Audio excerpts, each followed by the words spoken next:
You know, I'm hearing this, and I want to hear this. Let me spell it out for you, Sir John. You've only gotten exactly what you deserve. First, you ripped off that old woman, Mistress Quickly, by eating her out of house and home and not paying any of the money you owe her.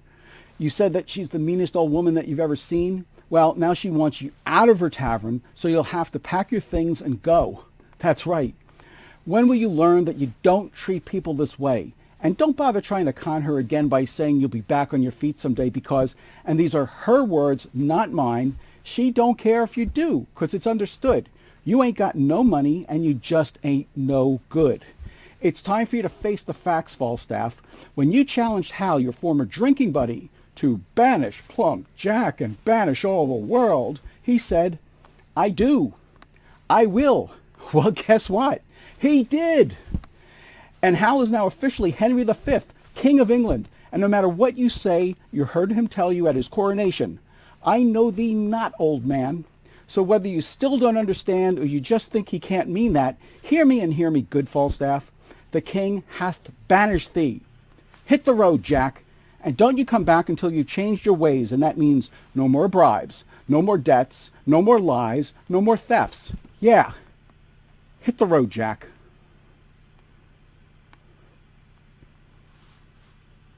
And don't you come back no more.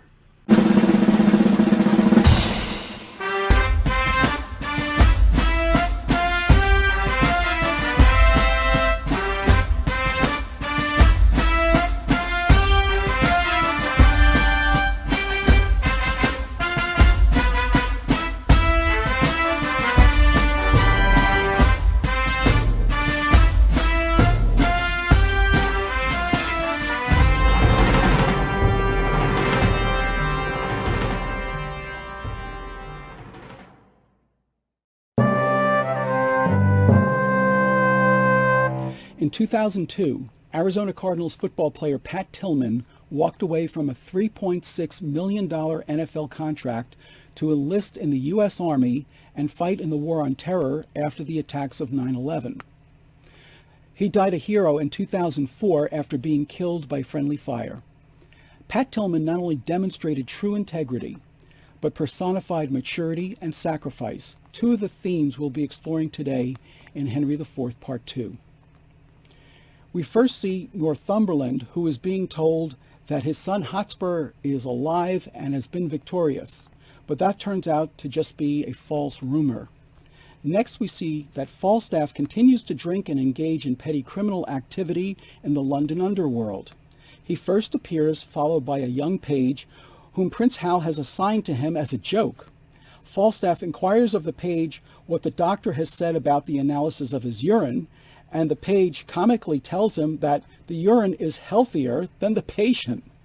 Falstaff continues to brag, saying, I am not only witty in myself, but the cause that wit is in other men.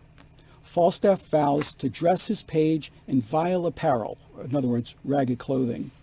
He then complains of his insolvency, calling it a consumption of the purse. As the two of them walk, Falstaff vows to marry a wife in the stews. That would be in the local brothels. The Lord Chief Justice is looking for Falstaff, but when he finds him, Falstaff at first pretends that he's deaf so he can avoid talking with him. However, when his plan fails, Falstaff pretends to mistake the Lord Chief Justice for someone else. As the Chief Justice tries to question Falstaff about a recent robbery at Gad's Hill, Falstaff changes the subject to discuss the illness afflicting King Henry IV. Falstaff then adopts the pretense that he is a much younger man than the Chief Justice, saying, You that are old consider not the capacities of us that are young. Finally, he asks the Chief Justice for £1,000 to help him outfit his military efforts, but is denied. Falstaff has a relationship with a prostitute named Doll Tearsheet, who gets into a fight with Falstaff's ensign, the ancient Pistol. After Falstaff chases off Pistol, Doll asks Falstaff about Prince Hal, and Falstaff is embarrassed when his offensive remarks are overheard by the prince who is nearby with coins, and both of them are disguised as musicians. Falstaff tries to talk his way out of it, but Hal is not taken in by this. When news comes of a second rebellion, Falstaff rejoins the army and goes to the country in order to raise military forces. While there, Falstaff meets an old school friend named Justice Robert Shallow, and they reminisce about the lusty and bawdy follies of their youth. Shallow produces several potential recruits to join the Loyalist army, including Mouldy, Bullcalf, Feeble, Shadow, and Wart. They are, to say the least, a motley collection of rustic yokels. Falstaff and his cronies take bribes from Mouldy and Bullcalf to avoid being enlisted. Meanwhile, Hal remains in the company of London's riffraff and still seems unsuited to be king. His father, King Henry IV, is once again disappointed in Hal because of his casual exploits, despite reassurances from his court. Another rebellion is launched against Henry IV, but this time it is defeated, not by a battle, but by the underhanded strategic scheming of Hal's brother, Prince John. King Henry then sickens and appears to die. When Hal enters his father's chamber and thinks his father is dead, Hal believes he's the king and exits the chamber with the crown. Meanwhile, King Henry awakens and is devastated, thinking that Hal cares only about becoming king. But Hal convinces him otherwise, and Henry dies contentedly and reconciled with his son. The Chief Lord Justice, who was Hal's strict tutor when he was a boy, fears retribution now that Hal is the king. But the Chief Justice pleads his case that he acted out of his obligation to raise Hal properly and responsibly, and Hal agrees, asking the Lord Chief Justice to be his mentor and just as strict a tutor to Hal's own son when he has one. In the final scene, Falstaff learns from Pistol that Henry IV is dead and Hal is now the king. Falstaff, along with his associates, go to London, fully expecting that he will be greatly welcomed and rewarded. But Hal rejects him outright, saying that now that he is the king, he can no longer associate with such riffraff. Hal, now crowned Henry V, turns his back on Falstaff and instructs the Lord Chief Justice to have Falstaff removed. Falstaff and his cronies, who expected to enjoy free reign as pickpockets under Hal's governance, are instead banished and imprisoned by the authorities. When we get back, we'll look at some of the remarkable characters in Henry IV Part 2. All right, now let's take a look at some of the characters. First, we have Henry IV, who is Henry Bolingbroke, who we first saw in Richard II when he usurped that king, his cousin, to become the King of England. And although he's a better king than Richard, he's still putting down rebellions because of how he came to the throne. Next, we have Hal, also known as Prince Harry, also known as the Prince of Wales. He is Henry IV's oldest son and heir to the throne. Hal spent his youth among riffraff and reprobates, much to his father's chagrin, but the time is coming for him to become king. Scrope is the Archbishop of York, who, along with Sir Thomas Mowbray and Lord Hastings, lead the rebel forces against Henry IV and are taken in by Prince John, prematurely disband their troops, and are arrested and executed for treason. Talk about having a bad day. We also have the return of one of Shakespeare's greatest creations, the Fat Knight, also known as Sir John Falstaff. Falstaff is the same pickpocket, rogue, drunkard, mooch, and liar from Part 1, who, along with his cronies Bardolph, Peto, and Ned Poins, hang out in bars with Hal. There is also a new character introduced as Falstaff's ancient, or ensign, named Pistol, who is always flying into a fury and must be continually restrained. By the way, the Elizabethan pistol was just coming into fashion at the end of the 1500s. They were reportedly very inaccurate and in some cases prone to go off unexpectedly. Shakespeare certainly took advantage of these qualities when he created Pistol, who frequently is told not to go off or discharge wherever he is. Mistress Quickly also returns as the hostess of the Boar's Head Tavern where Falstaff resides.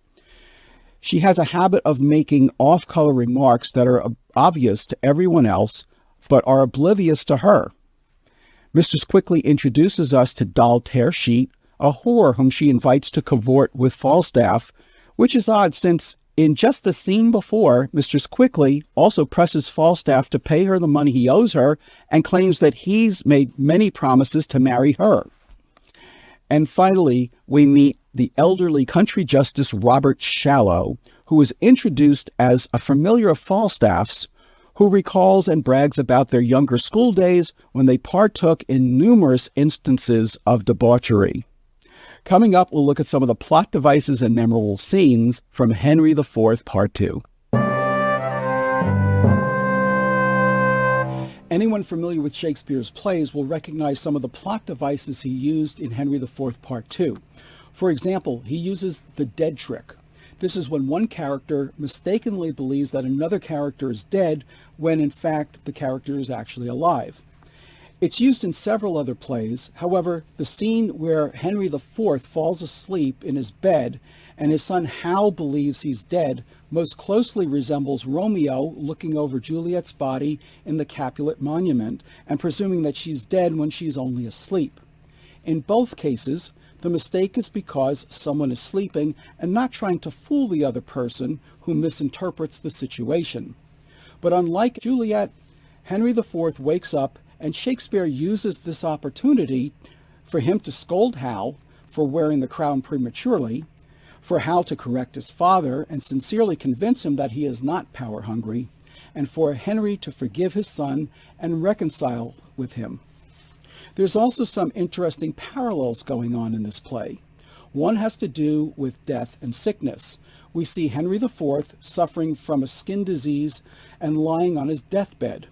We also see in Act 1, Scene 2, Falstaff being told by his page that his doctor amusingly said, Falstaff's urine is healthy, but the patient might have more diseases than the doctor even knows exists. And in Act 2, Scene 4, Daltersheet says to Falstaff, Wilt thou leave fighting and begin to patch up thine old body for heaven? In Henry IV, Part 1, we have Falstaff giving a catechism on honor. In Henry IV, Part 2, he gives a soliloquy about the importance of drinking sack, which is a sweet wine imported from Spain. And it just wouldn't be a true Shakespeare play without a good old-fashioned prophecy. In Henry IV, Part 2, and in real life, it was prophesied that Henry IV would die in Jerusalem. In his case, he thought it meant he would be fighting a crusade, but in reality, he died in a room known as the Jerusalem Chamber in the house of the Abbot of Westminster. So true to form, the Shakespearean prophecy does come true, but not in the way it was expected. And then we have the infamous parley at the Forest of Goltres. A parley is supposed to be a military conference between opposing sides so that they can communicate their intentions to one another. During the parley, it's considered to be a truce where none of the participants are in danger. But when it comes to Henry IV, Part 2, one of the scenes that will surely set it apart from all other Shakespeare plays is Act 4, Scene 1, where we see Prince John of Lancaster go directly against the code of honor and decency under the guise of a parley and give his word to his opponents and then arrest them and have them sentenced for treason. Listen to his words. He's read their grievances and says, I like them all, and do allow them well, and swear here, by the honor of my blood, my father's purposes have been mistook, and some about him have too lavishly wrested his meaning and authority. To the Archbishop, my lord, these griefs shall be with speed redressed. Upon my soul they shall. If this may please you, discharge your power unto these several counties, and we will ours, and here between the armies, let's drink together friendly and embrace, that all their eyes may bear those tokens home of our restored love and amity. Then the Archbishop says, I take your princely word for these redresses. John of Lancaster says, I give it you and will maintain my word. Thereupon they drink. But while the rebels' army disperses, the king's army doesn't budge. Westmoreland says, Good tidings, my lord Hastings, for the which I do arrest thee, traitor of high treason, and you, Lord Archbishop, And you, Lord Mowbray, of capital treason I attach you both. Mowbray says, is this proceeding just and honorable? Westmoreland says, is your assembly so? The Archbishop says, will you thus break your faith? And John of Lancaster says, I pawned thee none. I promised you redress of these same grievances whereof you did complain, which by mine honor I will perform with the most Christian care. But for you rebels, look to taste the due, meet for rebellion and such acts as yours. Most shallowly did you these arms commence, fondly brought here, and foolishly sent hence. Strike up your drums, pursue the scattered stray. God, and not we, hath safely fought today. Some guard these traitors to the block of death, treason's true bed, and yielder up of breath. Considering that parleys appear in so many of Shakespeare's plays, including The Life and Death of King John, Richard II, Henry IV, Parts 1 and 2, Henry V, Henry VI, Parts 1, 2, and 3, Richard III, Julius Caesar, Antony and Cleopatra, Timon of Athens, and Coriolanus, it's hard to believe that anyone would trust a war combatant to keep their word after this instance took place. We must then be led to believe that no one outside of the parties involved in subsequent parleys ever learned the truth of this instance when they in turn asked for a parley. When we return, we'll look at some of the major themes running through Henry IV, Part 2. When we talk about expectations, let's first take a look at Falstaff, who upon hearing that Henry IV is dead and that Hal, or as Pistol calls him, thy tender lambkin is now king, he thinks he's hit the jackpot. He's envisioning a world where because he was Hal's friend and surrogate father, he will now be allowed to run roughshod over the entire country and have free rein to do whatever he wants. This is Act 5, Scene 3. Master Robert Shallow, choose what office thou wilt in the land, 'tis thine. Pistol, I double charge thee with dignities. I am Fortune's steward.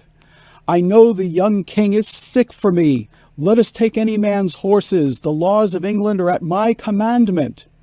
Blessed are they that have been my friends, and woe to my Lord Chief Justice. And finally, in Act 5, Scene 5, Falstaff's fantasy meets Henry V's reality. When Falstaff arrives and shouts out to the newly crowned king at his coronation, he's not met with love and hugs, but with condemnation. Henry replies icily, I know thee not, old man. Fall to thy prayers. How ill white hairs become a fool and jester. I have long dreamt of such a kind of man, so surfeit-swelled, so old, and so profane. But being awaked, I do despise my dream. Make less thy body hence, and more thy grace. Leave gormandizing. Know the grave doth gape for thee thrice wider than for other men. Reply not to me with a fool-born jest. Presume not that I am the thing I was, for God doth know, so shall the world perceive that I have turned away my former self.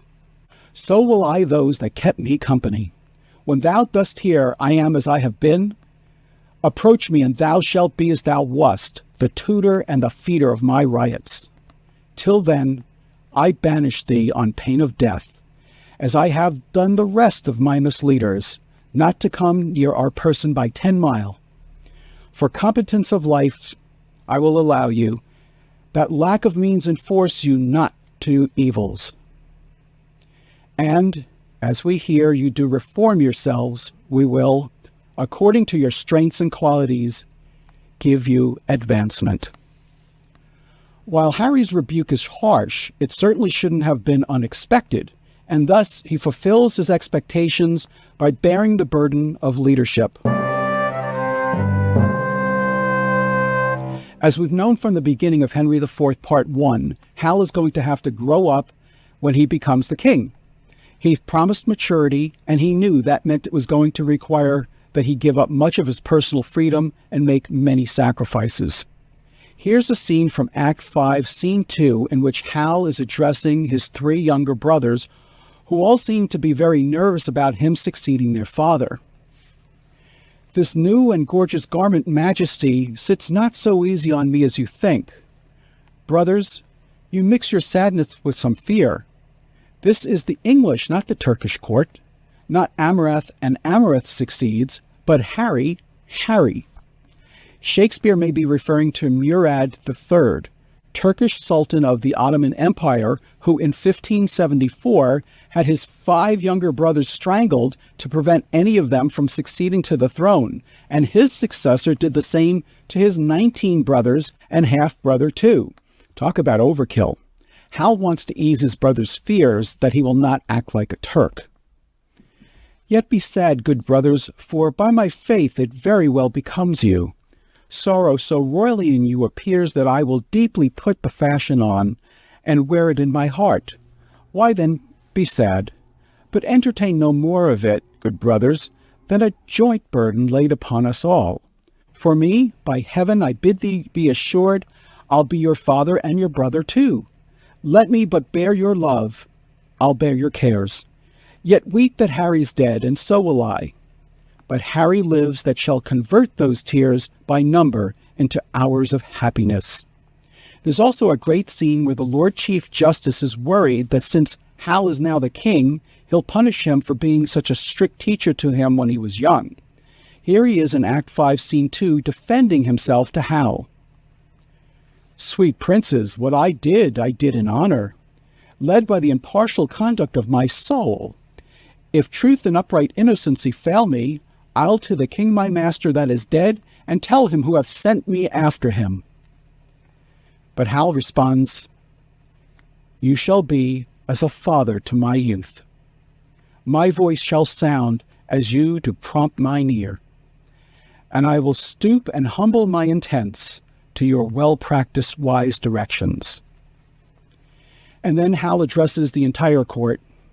Our coronation done, we will ascite, as I before remembered all our state.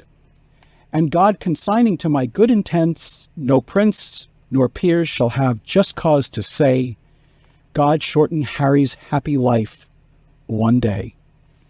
This is perhaps Hal's first public demonstration of maturity and sacrifice. Hal the prodigal son is no more. Long live Henry V.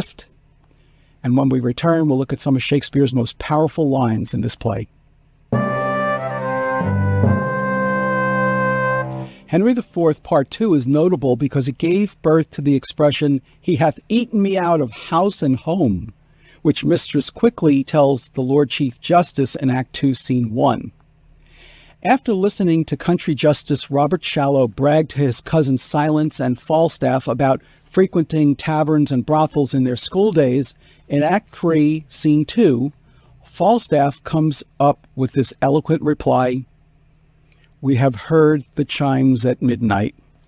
By the way, Orson Welles used Chimes at Midnight for the title of his movie, combining Henry IV's Part 1 and 2 and Henry V, in which Orson Welles himself played Falstaff and Sir John Gielgud played Henry IV. In Henry IV, Part 1, Hal and Poins disguise themselves as robbers to observe how Falstaff will respond.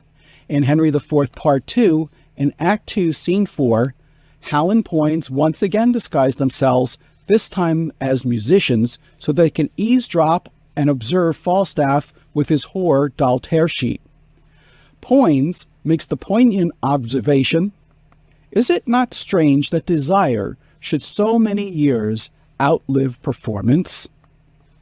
And let's finish up this section by looking at Act 3, Scene 1, in which the king laments that every low-born soul can sleep, but he has insomnia because he has to bear the worries of a sovereign. How many thousand of my poor subjects are at this hour asleep? O sleep, O gentle sleep, nature's soft nurse, how have I frighted thee, that thou no more wilt weight my eyelids down, and steep my senses in forgetfulness? Why rather sleep liest thou in smoky cribs upon uneasy pallets stretching thee, and hushed with buzzing night flies to thy slumber, than in the perfumed chambers of the great, under the canopies of costly state, and lulled with sound of sweetest melody? O thou dull god, why liest thou with the vile in loathsome beds, and leaving thy kingly couch a watch-case or a common alarm bell? Wilt thou upon the high and giddy mast seal up the shipboy's eyes and rock his brains in cradle of the rude imperious surge, and in the visitation of the winds, who take the ruffian billows by the top, curling their monstrous heads and hanging them with deafening clamor in the slippery clouds that with the hurly death itself awakes? Canst thou, O partial sleep, give thy repose to the wet sea-boy in an hour so rude, and in the calmest and most stillest night, with all appliances and means to boot, deny it to a king? Then, happy low, lie down. Uneasy lies the head that wears a crown. I remember listening to Otis Williams, the leader of the singing group The Temptations, say that his friend and founding partner Melvin Franklin once gave him a piece of jewelry depicting the head of Christ with an inscription on it that read, "Heavy is the head that wears the crown." When we return, we'll look at some of the major turning points in the play and some of the correlations to other Shakespeare plays. The major turning point in Henry IV Part 2 is the death of that king. Once Hal is crowned Henry V, we'll finally get to see how he'll govern. First, he reassures his brothers. Next, he reassures his Lord Chief Justice. And finally, we see Falstaff and his cronies get their comeuppance. We've seen transfers of the crown before in the life and death of King John, Richard II, Henry VI Part 3, Richard III, King Lear, Macbeth, and Hamlet. In both Henry IV Parts 1 and 2, there are scenes where Henry rebukes Hal for being a wastrel, only to have Hal stand up for and redeem himself in his father's eyes. In Part 1, he does this on the battlefield. In Part 2, he does this in Act 4, Scene 3, when the two of them reconcile in the Jerusalem chamber just before Henry's death. When it comes to correlations, we have Henry IV's long bout with insomnia that plagues him after having usurped his cousin Richard II to become king. Of course, Richard was murdered by Lord Exton, thinking he was performing an act that Henry would approve of. You'll recall in Macbeth, Macbeth is also troubled by the inability to sleep after he murders his uncle, King Duncan, in order to usurp him and become king. The braggart soldier Sir John Falstaff shares some qualities with Don Adriano de Armado in Love's Labour's Lost. In this play, Falstaff is assigned a page to be his witty companion who mocks him, similar to Don Armado's sidekick Moth. Pistol bears some resemblance to Hotspur in Henry IV Part 1 because he's easily provoked into a rage or an argument. However, that's where the comparison ends. While Hotspur was always willing to risk his life for the glory of battle, Pistol is all talk and proves an even bigger coward than Falstaff. In Henry IV Part 1, Hal promises that he will banish Falstaff, and in Henry IV Part 2, he keeps his word and does indeed banish him. And we'll finish off this section with one of the most touching scenes in the entire play, which takes place in Act 4, Scene 3, when the dying Henry IV, now reconciled with Hal, is giving his son some advice about what to expect when he becomes the king. Henry IV says, "God knows, my son, by what bypaths and indirect crooked ways I met this crown, and I myself know well how troublesome it sat upon my head.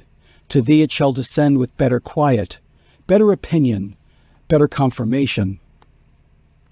And Hal replies, "You won it, wore it, kept it, gave it me.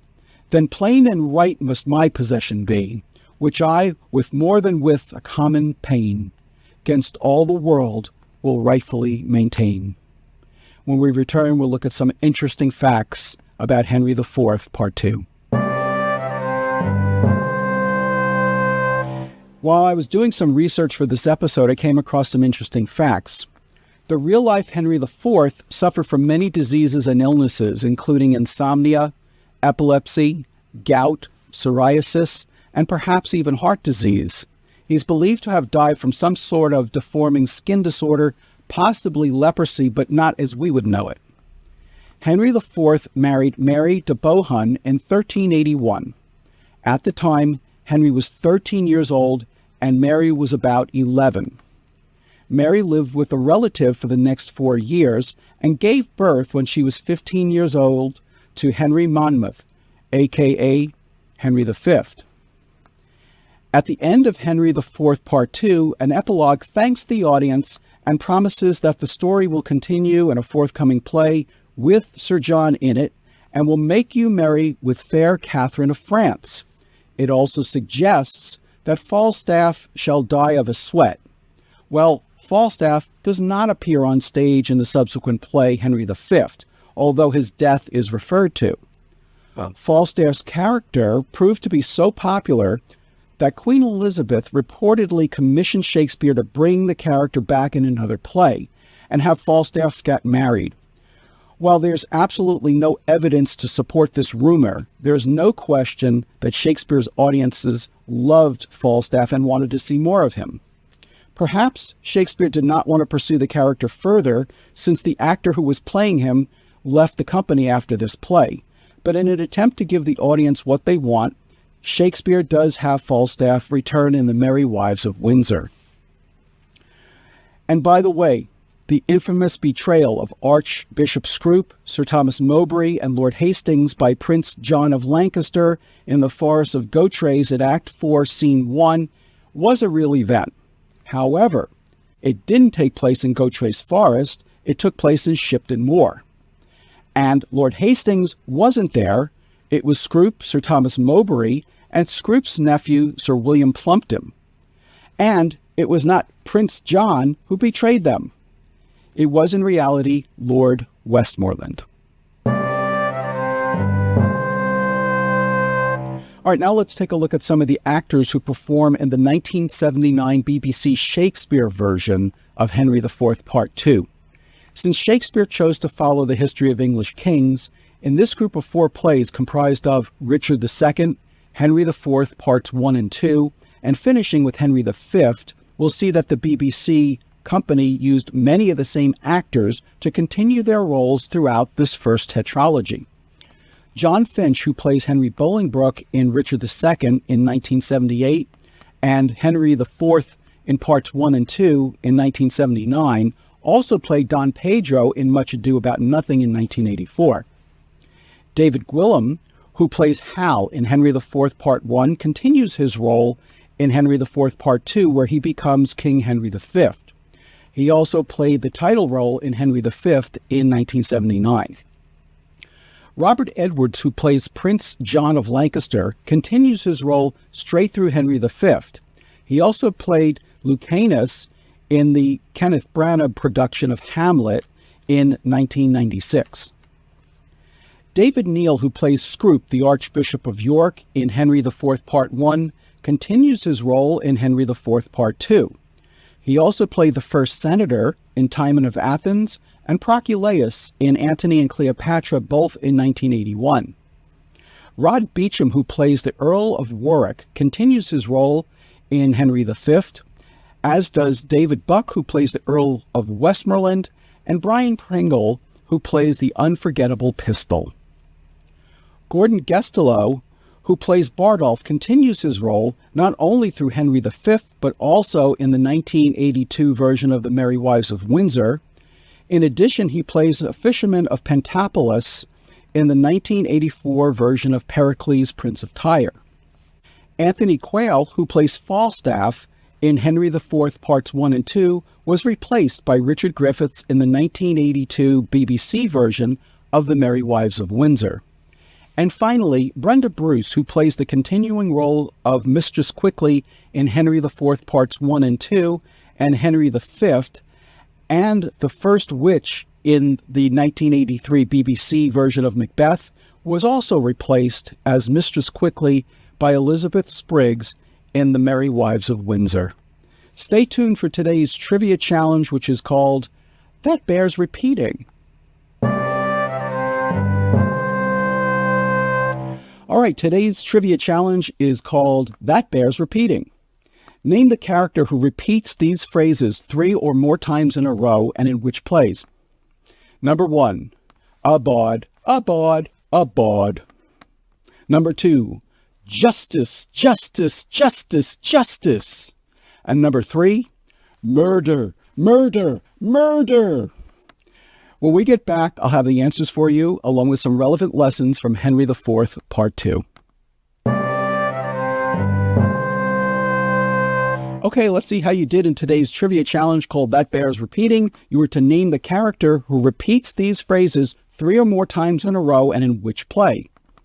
Number 1, abawd, abawd, abawd.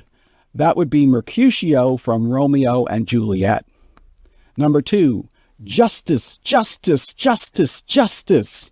That would be Isabel from Measure for Measure. And number 3, murder, murder, murder. That would be Macduff from Macbeth. Now, let's look at some relevant lessons from Henry IV, Part 2. First, when dealing with anything important, trust but verify. Ronald Reagan was right when the Soviets told him that they would be disarming their nuclear arsenal. He said, "We trust that you will do this, and we will verify that you do this." This is always important to do when you're negotiating or creating a contract, especially if it's with someone who you don't really know very well. Second, avoid toxic people. Obviously, Hal enjoyed his time hanging around with Falstaff and Ned Poins, but he recognized that associating with riffraff, highwaymen, and brothel frequenters is frowned upon when you become king. He learned a lot about human nature by associating with them in his 20s, but when he finally put on the crown, he knew he had to think less like Hal and more like Henry V, who would go on to lead the English troops to victory over France at the Battle of Agincourt. And third, the needs of the many outweigh the needs of the few. Yes, I know it comes from Star Trek too, but it's also true in real life, especially if you are a leader. You have to learn to put aside your personal pursuits and do what's right for the good of the people you serve. As we said before, to whom much is given, much is expected. I'm Dave Romeo, and thank you for watching this episode of Romeo on Shakespeare. Please join me next time for the Season 1 finale, when a jealous king gives into his fears and loses his wife for the next 16 years.